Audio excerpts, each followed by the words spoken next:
Pertempuran hingga Kamis, 18 Juli 2024, di garis depan Rusia-Ukraina semakin brutal. Meski melakukan perlawanan sengit, pasukan Ukraina kocar-kacir di beberapa lokasi. Pejuang Ukraina dikabarkan mundur dari Urozhaine di Oblast Donetsk dan desa Kaerienkaye di wilayah Kherson.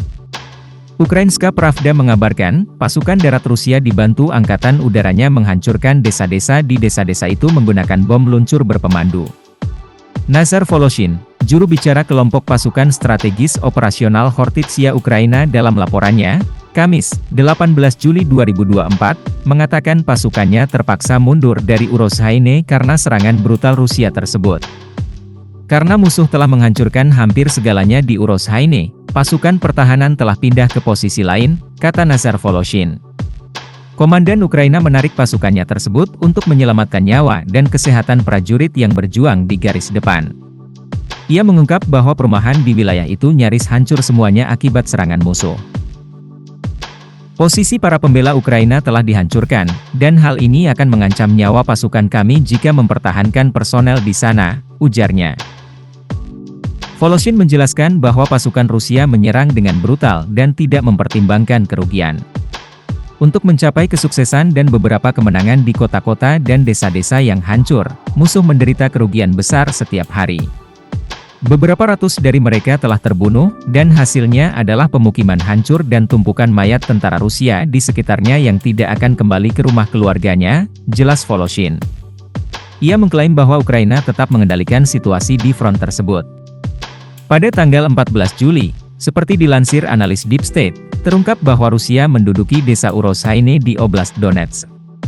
Pasukan pertahanan Ukraina membebaskan desa Urozhaine selama serangan balasan musim panas di selatan Oblast Donetsk pada tahun 2023. Urozhaine termasuk dalam administrasi militer pemukiman Velika Novosilka di distrik Volnovaha di Oblast Donetsk. Pemukiman tersebut telah diduduki sejak Maret 2022.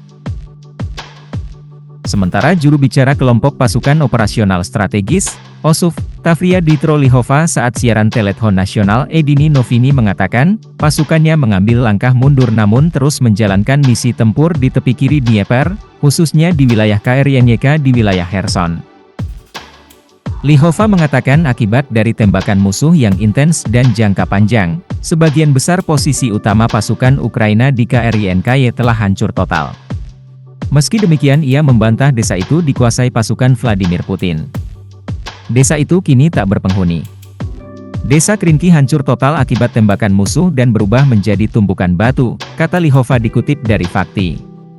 Ia menambahkan bahwa para pejuang Kiev menguasai jembatan lain di wilayah Kherson, sehingga pekerjaan tempur di tepi kiri Dnieper terus berlanjut sementara Strana memberitakan bahwa dalam 8 bulan mengawal desa Krinki, sebanyak 788 tentara hilang antara Oktober 2023 hingga Juni 2024.